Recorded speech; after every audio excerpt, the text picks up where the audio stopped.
Good afternoon, everyone. Similar to the last inductees, I also want to thank not only the Chronicle, but also obviously the selection team for nominating and inducting me this year. It's interesting, as Nicole was talking about the first day she interviewed with Antibody, and I remember it like it was yesterday, and it almost feels like it was. But I also remember the first day, as I'm sure many of you do, that you had your first interview in our industry. And I remember mine, once again, like it was yesterday. I was actually interviewing. I was fresh out of university. I was barely 21, and I was interviewing with Astra for a sales rep. I see Jerry McDowell at the very back. It was actually with his company. And it was actually Al Cook who was interviewing me. And I remember meeting him at a Burlington library, and I was going to be selling drugs like Losec, Pulmicort, some other respiratory products.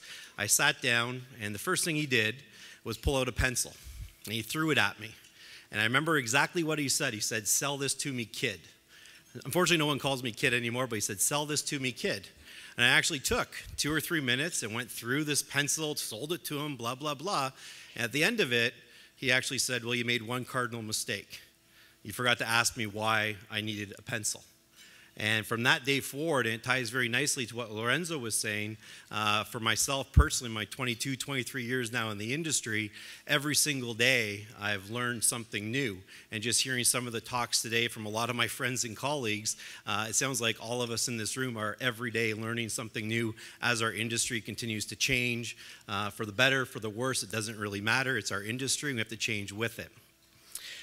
As Nicole mentioned, I obviously started my career on the industry side, and the only reason I want to bring it up from Astra to SmithKline Beecham to GlaxoSmithKline was without that background of 13 or 14 years, I probably wouldn't be here today because Antibody wouldn't exist.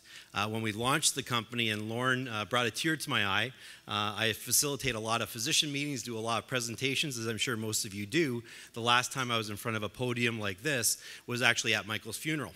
Probably with a crowd about twice the size of this, as you can believe it, because he was very, very well known both on the consumer and the pharmaceutical side.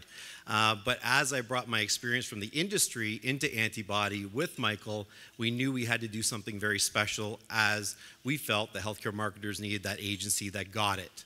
I typically get the question as to why has Antibody done well? Why have we been successful? Because we have done well, specifically over the last 2 or 3 years as the industry's gone through some rougher times, as has the supply side. And I usually have one good example, and Nicole is a good sort of person to see that. It's all about the people. We've been able to bring our company from 2 to 50 and bring very good people into our agency. And the nice part is they've actually stuck with our agency. Roche was our first client. I see Ann Elsley Swan. I didn't see you earlier. You know, our first client was Roche. And the funny part is all of them are here today, either still with Roche or with other companies. The nice part is everyone from Antibody, for the most part, that worked on that Roche business is still with me. So it's been a real testament of keeping the right people with our agency, and that's been a part of our success. I'd be remiss if I didn't mention Michael Paul. Lauren already did. He did pass away last summer. He was 30 years my senior, or very close to it, but we both had the same sort of boyish passion to make an agency, grow an agency, build an agency for many of you around the room so we could have that success with you and share that success as we grew your brand. Just in closing, I do honestly want to say, I'm sure many of you come to events like this, and I'm lucky because not only have I worked on the industry side, but now with Antibody, I work with many companies, if not most, and I come to things like this, and I look around and go, wow. You know, we talk about our industry being so small and incestuous and all those sorts of words that we all say, and to me, I think it's almost a great thing. Because I come to something like this, and I walk through the halls, and I see people that I see every day, like 2 of our next inductees, Steve Green and Dan Leger, because we're working very closely with them, and I see people I haven't seen in a couple of years. But it's just nice because I don't think there's many other industries out there that would have that same sort of connectability with key senior people within a major industry, and we're lucky to have that within the pharma world. So with that, I'll say thank you to you, because without you, our agency would not be doing what it's doing today. And as well, I'd like to thank a number of my executive team who are here from Antibody.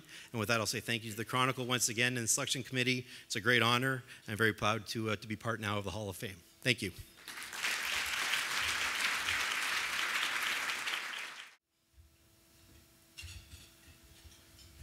The next inductee into the Hall of Fame this year will be Steve Green.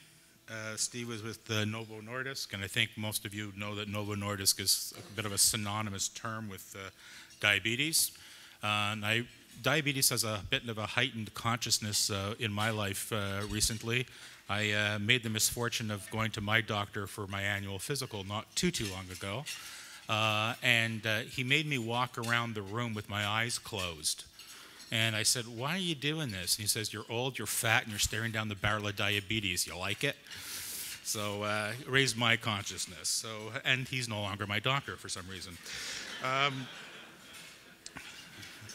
Here to present the award to Steve is Andras Segner, Director of Marketing, Diabetes and Market Access for Novo Nordisk.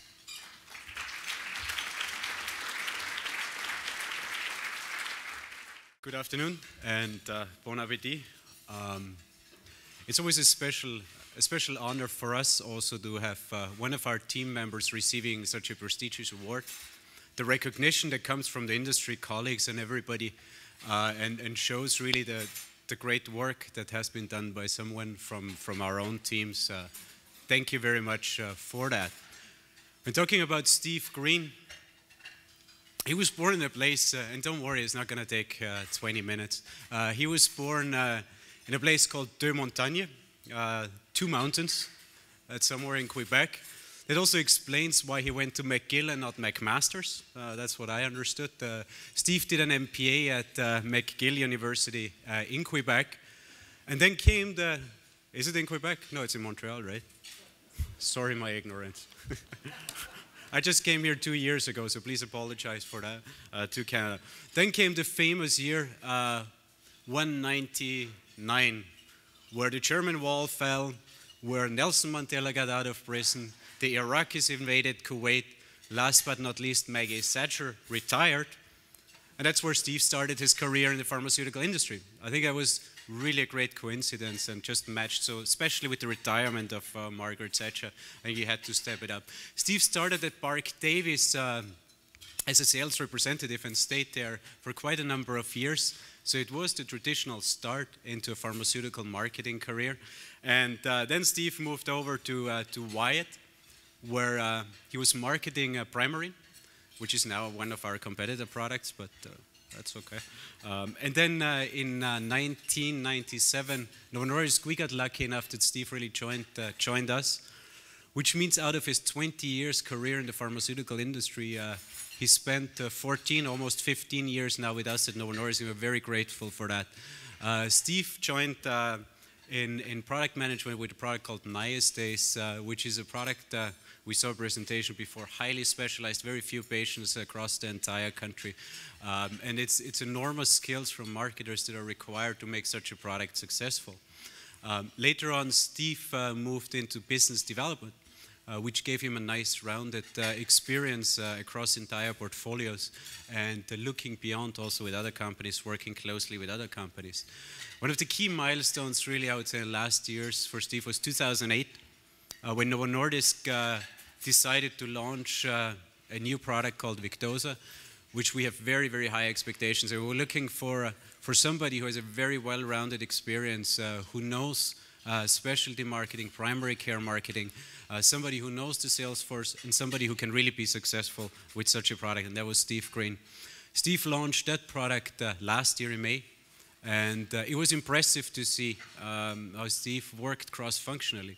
Everybody across the organization. I've hardly seen that ever before in my 15 years in the industry in any affiliate, that somebody can really put people together and bring the passion out of people without really having them directly reporting to Steve. That was a big success, and I would like to congratulate you, Steve, for getting into the Hall of Fame, and congratulate you also the great work you have done for us, for Novo Nordisk, and I hope you're going to stay with us for much longer. The interesting thing was, we were always wondering, how come that Steve is so organized? I mean, the most organized person I probably ever met. He got 7 children. And that was impressive because having 7 children, working with 7 great children, at the same time performing extremely well in work, I mean, that's fantastic. Congratulations, Steve, and thanks so much.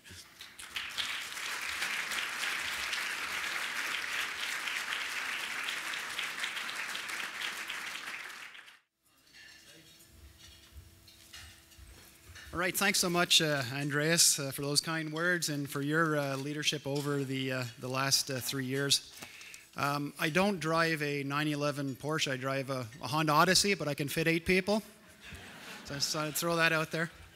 But anyways, I just want to thank the organizers and the selection committee for choosing me. This is really a great honor. I'm one of the guys that kind of puts my head down and I work hard, and it's really, really nice to be recognized. I also like to thank all the people that nominated me. I got a lot of friends in the industry and a lot of really great people, and I really do appreciate all those people that took time to nominate me. It's greatly appreciated. You know, the last 3 years have been really special. I've been in the industry 21 years, but I got to finally launch not just a new product, but a new class of products with Victoza. It's the GLP-1 analog, and it's the first of its kind. So that was very special, and I got to work with a very, very effective cross-functional team, very talented team. And I just want to say, recognize a couple of people on that team. One is James Lee, a very, very talented marketer. And also Lucette Farah. She is from the medical department. She worked right from the beginning on Victoza. Although she's from the medical department, I think she thinks she's a marketer, so she's very easy to work with. But also there's so many other people on the Victoza team that deserve to be here. John Burrows in training, and the legal team, the market access team, anyone that's launched a product over the last few years, you know, it really takes a big team to launch a product these days. But I also want to thank all the partners we've worked with. You know, it's not a pharma company that launches a product. It's really a big team. That includes all our partners and our suppliers. And a big thanks to James Cran and the super team at Antibody. I certainly wouldn't be here without you guys. And you know, the consultants that we use in market access, also all the other partners we've worked with. I wrote a few down so I wouldn't forget, but there's so many others. 6 Degrees, CTC, Pangea, SDI, PCS, Innomar, MD Briefcase, Rogers, DBC, National, Ipsos, Troutbeck, and I can go on and on. Without you guys, we could not launch a product. So thanks for all your support. And you know, I know it means a lot to you as well to see success with a product. And as Andrea said, so far things are going very good with Victoza, and we're very proud of it. It's hard to believe 21 years has gone by. It seems like yesterday I was in the metro, or we call it the subway here in Ontario, and I was just coming off a really tough cross-country practice, and my buddy was in the metro with me, and he's flipping through all these brochures. He's looking at the Jetta, the Chevrolet Lumina, the Ford Taurus, and I think the Intrepid. And I'm thinking to myself, he's like in his young 20s. Like, I knew he didn't have money to buy these cars, so I asked him, what's with all the brochures? And he told me that, I just accepted a sales position with a pharmaceutical company. So having grown up without a car most of my life, I was sold at that point. I wanted to get into pharma. But you know, I've been very fortunate being in pharma. Pharma's been very good to me. And I know pharma's going through a bit of a rough spell right now with a lot of the mergers and acquisitions and some of the downsizing. But anyone that's been in the industry 15, 20 or more years, you realize things go in cycles, and it won't be long till the pharmacy really, or the industry bounces back and is hiring lots of people again and growing like we used to in the past. But I've been fortunate. I've had a chance to work with Novo Nordisk the last 14 years, and it's a company that has probably, I think it's probably quadrupled since I started with the company. So we've been very fortunate, and the company is very passionate about diabetes, as you know, and very passionate for improving the lives of people with diabetes. So I feel very lucky to have worked for Novo Nordisk.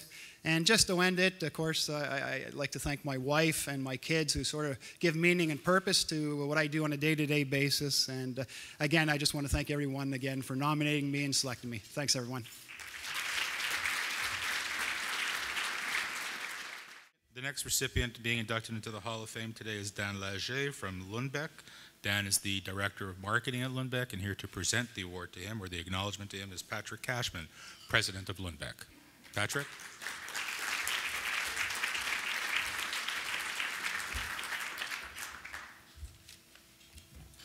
Well, thank you. Good afternoon, everyone. Very excited to be here to have this opportunity to present Dan to you. Dan began his career in the industry a few years ago, and he started on the services side. And he worked on some very exciting brands like Viagra, Diovan, Aerocept, and many others. And then many of you know Lorena DiCarlo. She was with Lundbeck in Canada for many years and now is off in Australia with Lundbeck, having lots of fun and probably selling a few things too. And Lorena was able to convince Dan to come and join Lundbeck, a small little Danish company who, by the way, paid for the champagne you had. No, I'm just kidding. But we will have a herring for you next year, so get ready. So Lorena was able to convince Dan to come and join us at Lundbeck, and Dan's been a very important member of our team ever since he joined. Dan is a very active member in the Quebec marketing group, the PMCQ, and occasionally enjoys a visit to a local golf course, although I've probably kept him away from many golf courses. His nomination is based on his contribution to Lundbeck in the industry, and I'd like to share just a few of his achievements. And you should also know that Dan was nominated by Dominic Macaron, our national sales director. And I think it's just a great example of the great esprit de corps we have in Lundbeck, the real chemistry we have between all the different functions, but in particular between sales and marketing. You don't see that everywhere. Anyway, Dan really was instrumental in identifying a key strategy for Cipralex, our key product, that really allowed us to differentiate that product from many others in this very, very crowded and competitive market. And really created a whole new white space for us, a new metric, if you will, for evaluating antidepressants. And that message of functional recovery was really the one that allowed us to be successful in the market. So much so that Cipralex was the most prescribed antidepressant and one of the fastest growing, or the fastest growing product in 2009 and 2010 in the pharmaceutical industry. So we're very, very proud of that. In a recent study done with over 400 general practitioners and psychiatrists, we found that of the top 4 characteristics that these doctors look for when choosing an antidepressant, 2 of those were things that came from this campaign related to functional recovery. So I think that's a great example of building value, differentiating your product, and just great marketing expertise. And Dan was behind each and every piece of that strategy. But I think it's important to recognize, as many of the other inductees today, that his abilities go beyond just marketing. He's a consummate leader on the Canadian team, the Lundbeck Canada team, demonstrating key strategic insight. He's the philosopher of the group, and he gets us thinking outside the box. He's got an excellent ability to attract and develop marketing talent. He provides firm leadership, clear direction, but he also has a heart. Dan's a skilled marketer, a gentleman, and a true pleasure to work with. And if you would indulge me just a second, I'd like to share some words from Lorena DiCarlo from Australia. She said that, "I don't know anyone who can formulate and communicate strategy like Dan. He's a master at inspiring and motivating people at all levels of the organization, and his influence can be seen all around the Lundbeck world. Congratulations on this outstanding achievement and a well-deserved award." Lorena DiCarlo, she's the head of commercial sales and marketing in Australia for Lundbeck. So Dan, while I respect Dan for his professional talents, I also have a huge admiration for his intense dedication to his lovely young family. So with that, Dan, if you'd join me. Dan Laser.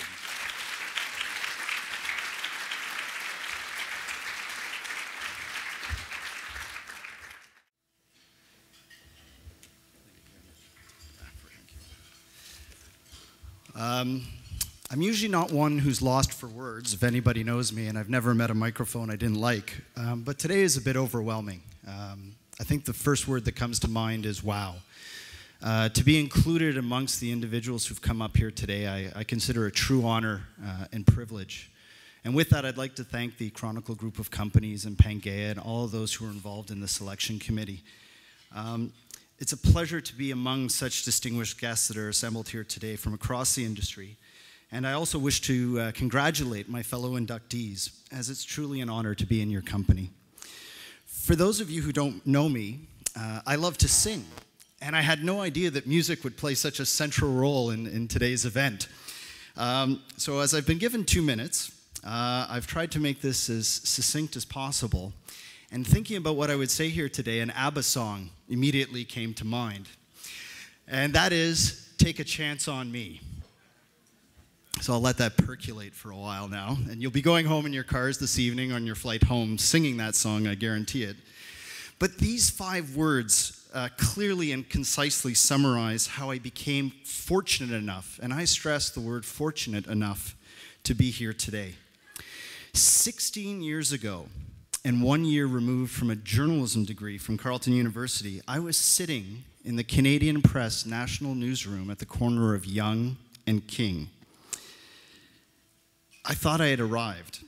I thought this was it. I'd gone to journalism school. I had made it to a national newsroom right out of school. Sadly, though, I found myself extremely disillusioned with a profession I had aspired to from a very young age. At such a crossroads so early on in my career, I had no idea what to do. Then, as for most of us in life, opportunity came knocking. And that's when a friend of mine I had gone to journalism school with informed me of a medical publishing company back home in Montreal called STA. And this was the first of many times in my pharmaceutical career that someone was willing to take a chance on me.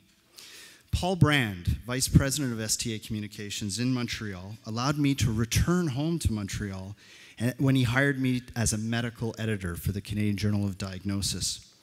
I remember saying to him during my job interview, I was horrified by all of this. I said, "Paul, I'm a journalist. I know nothing about medicine." And I'll never forget Paul's response to me. He said, "Dan, don't worry. Doctors can't write.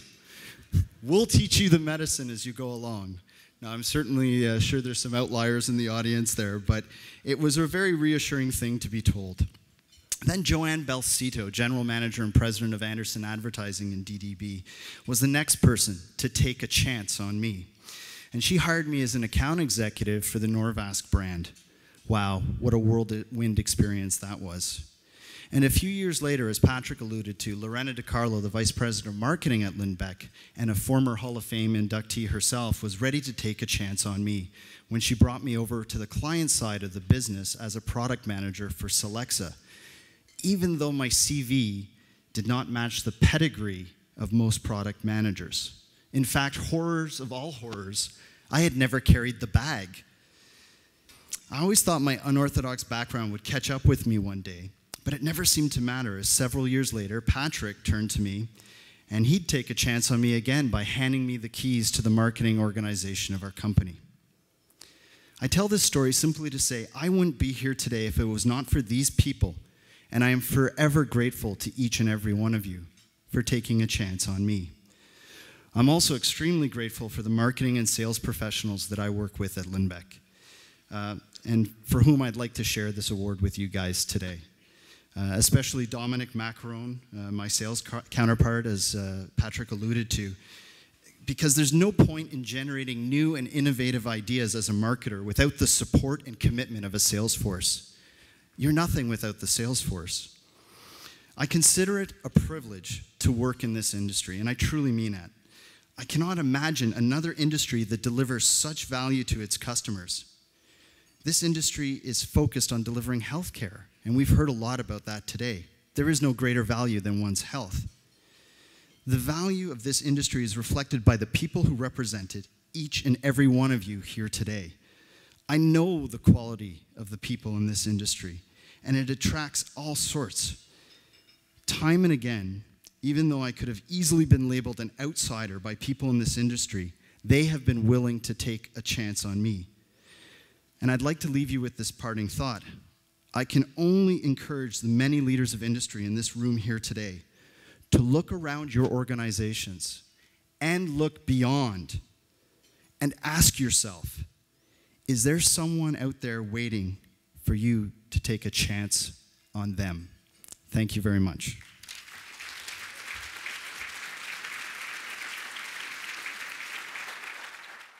Okay, before proceeding on, we have just two quick housekeeping announcements. One that should have been made earlier on. Pat Forsyth, are you still here, Pat? Can't really see. There was a draw earlier today at the Vanguard booth for an iPad 2, and I'm pleased to announce that Pat is the winner of the iPad 2. And Pat, I'm willing to take your iPad 1, no problem. And the recipients of the awards today, we do have the shipping cartons to help you facilitate getting them back home on the airplanes and whatnot with you, so don't fret about that. The next inductee, ladies and gentlemen, despite the spelling of the name, it's not pronounced as it's written, so it's R-E-G-I-N-A, and it's pronounced, say it with me, Saskatoon. No, sorry. The proper pronunciation is Regina, and we all know Regina for her tenure at Simbo & Associates, and she's now on her own in her own agency, focusing on strategic planning and other initiatives. And here to present to Regina is Pat Tremblay, the Director of Client Development from IMD Health. Pat?